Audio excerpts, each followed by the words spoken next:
to prepare and to starting off with a draw, which we managed to draw. It wasn't a convincing draw from our side. It was more of not letting the opposition win, and from there on we turned things around. So I think that took a lot of character, and the team is in a different mind space ever since that first game in Rajkot, and the character that they showed, winning 4-0 from there on. The mindset has been different. So we come into the series much more confident and much more sure about us as a squad and what we want to do. We don't tend to focus too much on the opposition. At the same time, we respect them as much. As I said in the last game as well, we respected Bangladesh equally. And for us, every opposition has to be respected on equal terms. There's no higher or lower, in the order. We just want to focus on our skills and play good cricket out there. Sir? Virat, Steve Smith is considering playing the first hitter after looking at the wicket out there, which could mean something like Josh Hazelwood misses out. How would that, would that suit you here? Would you feel better about taking on the tackle if you have one of their front line? As I said, we're not worried about the opposition's combinations or what they want to come up with. We are pretty comfortable what we want to do, and with our preparations, we are very sure of how we want to go about this game and this series. So that's been our strength, that we haven't focused on the opposition too much. We are aware of their skills, their positive and negative points, but that doesn't mean that we're going to wait for the opposition to come out with the 11 and then decide how we want to play. We have a certain preparation that we've done, and we have a good headspace going into the series. Everyone's feeling confident, and that's the most important thing. If you're not feeling good mentally, you could have any combination you're up against, or you could play with any combination that won't work. So I think we're in a good space as a team, and we're not really bothered about the opposition too much. Sir?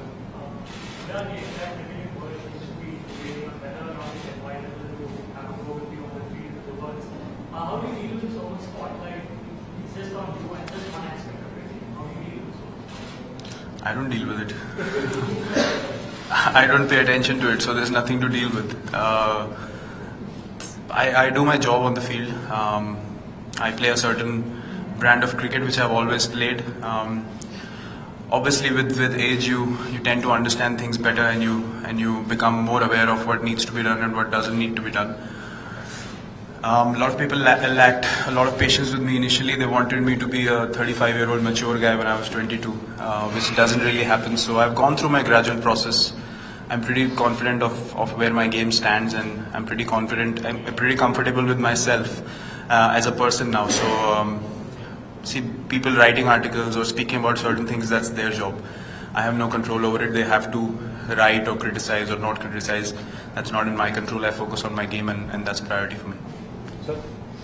Virat, actually the debut, the captain was against Australia, and now from Australia to Australia, how do you think you have evolved as a captain, and what do you think Australia is competing in the I don't judge myself after every series.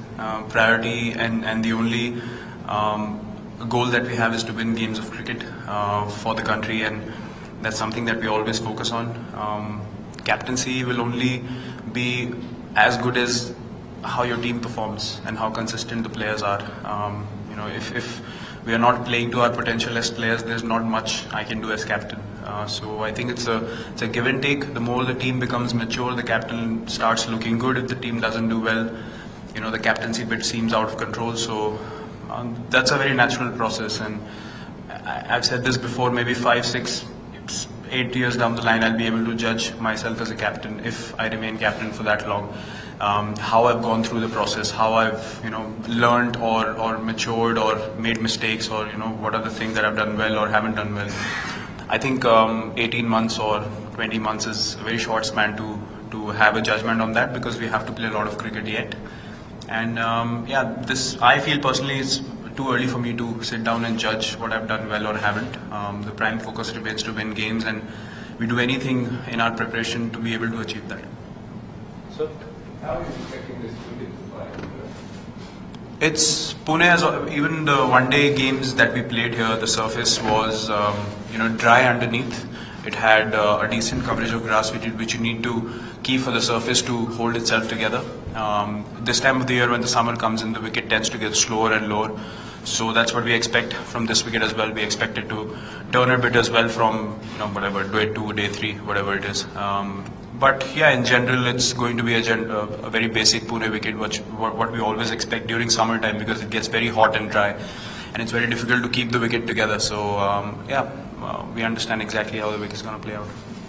Last fight, sir. We have just two questions. The first is Darren Lemon. The first press conference, he said it's not only the experience but also the pace back. He said they don't get doing well. And how much do you think they've lifted themselves as a group in the last two series, New Zealand and 2? England collapsed 2 or 3 times after coming from Bangladesh. Do you think this Australian team is capable of dealing with situations better? Answering your first question, I think the Pacers have stood out.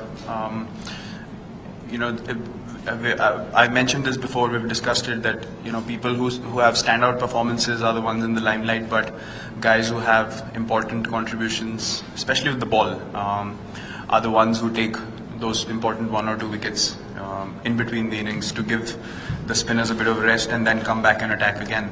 And I think the pace bowlers have been able to do that. And one reason for that is they're very comfortable in the roles they've been given, and they've been really happy with bowling in one areas for longer periods of time and not get desperate for wickets.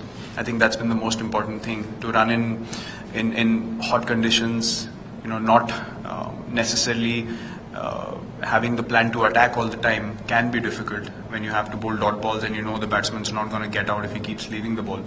But that takes character, and the players have bought into it, and that's one reason for our success as well. People are playing selfless cricket, and the fast bowlers have been, the prime contenders for that. And the way they've stood out during the England series and against Bangladesh as well, just now in Hyderabad, Umesh, Ishant, Bhuvi, all 3 of them, even against New Zealand, important contributions throughout the series. So yeah, it's been a massive factor for us in winning those series.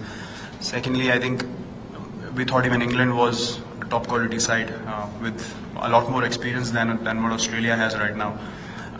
But we learned that if we had sustained pressure maintained on the opposition for long enough, especially in these conditions, it will get difficult for them, and that's something that we focused on then, and that's something that we are going to focus on now as well. As I said, we're not going to sit here and judge or focus on how good or how weak the players can be. We just want to execute our skills and make sure that we have that pressure relentlessly on the opposition all the time throughout the test match. Last quote, sir. Fast bowlers in contemporary cricket, where do you Mitchell Stark, and what do you think are his strengths? Mitchell Stark, he's a world-class bowler, we all know that. He's been hampered with injuries quite often. But, the way he's evolved as a bowler, I think it's been outstanding. I've played with him in the IPL. I've faced him in my first tour to Australia. From then to now, it's a massive change, and the way he's learned the art of reverse swing and bowling, with the old ball as well, is quite amazing to see. The way he's developed his skills, and that's something that every cricketer in the world would admire. Like you admire world-class batsmen, you admire world-class bowlers as well, and you respect their skills. And Mitchell is one of them. He's really taken his game to the next level, and that's why he's counted amongst the top bowlers in world cricket, and he deserves to do that. He deserves to be there because he's worked really hard for that, and the results are evident. Sir. Everyone talks about the players of Pacers, openers and spinners, but the coach and captain, that is player and captain is going to be the coach of coach. So your association with Kohli, how it has helped you mature and the controlled aggression has it Kohli's effect? To an extent, yes. I was working on those things already on a constant basis. As I said, I wanted to learn from my mistakes and evolve as a person. Anil Bhai coming into play obviously channeled it much better in terms of his experience, and he was a very aggressive player in his head as well. But he knew when to use that aggression and how to channel it. So yeah, he's helped me in that aspect a little bit. Apart from that, I think what he's really brought into the side is the mindset of taking wickets as bowlers. And he was a spinner, but he used to think like a fast bowler. He was that aggressive with his thinking, and that's why he ended up taking so many test wickets. Highest number of test wickets for India. And he's an out-and-out match winner, and the mindset obviously rubs onto the players in the change room as well. And there's so much to learn from him, especially for the bowlers. The way he thought about getting batsmen out, and the way he used to set them up, and at the same time the way he worked on his skills and his fitness as well. So everyone takes a lot of inspiration from him. He's been a legend of Indian cricket, and we're really glad to have him in the change room. Last week, sir. Virat, we talked about Mr. Cricket Star. Can you elaborate slightly, share how you specifically, not just in the team, for this kind of fast bowling? And the second thing is, are you being surprised, even though you said that you don't focus on the opposition, are you being surprised that the Australians back so these instead of fast bowlers as they used to? No, I'm not surprised. Obviously, coming to India, playing in summers, when wickets are meant to be dry and they're meant to turn, you will have a stronger spin bowling attack than getting 6-7 fast bowlers with you on tour. That's a pretty natural selection. Secondly, as I said, we are aware of the skills and the weak points of every player in the opposition, but it's not something that we sit down and we speak about, or we focus on too much on a regular basis. So there's nothing much to elaborate. I mean, if you're good enough on the day, you're able to perform well. If you're not having a good day, you might be the best player or the best bowler in the world, you might not have your day as well. So it all depends on how an individual or a player is feeling in his head on that particular day, and that's all that we want to focus on. Last one, sir. Ever since these Australians have come up, every ball has been praising you, 50 overs smash, very natural opportunity of you. Supreme also has said there's a bunch of nice, gently posters at the end of Australia. So what's happening? How are you living at this? Do you think it is out front? What are you doing for this? See, I'm really good friends with all these guys off the field. I know them really well, but I know where to draw the line of friendship, and when you step onto the field, I could be playing against my real brother, it doesn't matter. So it's fine. I mean, if they had to criticize me, I would have been okay with it.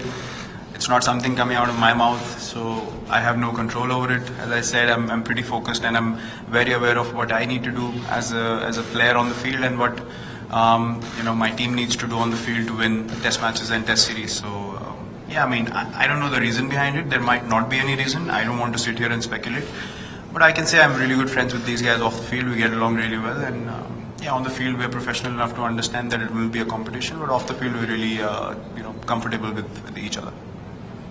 Thank you very much. Thanks.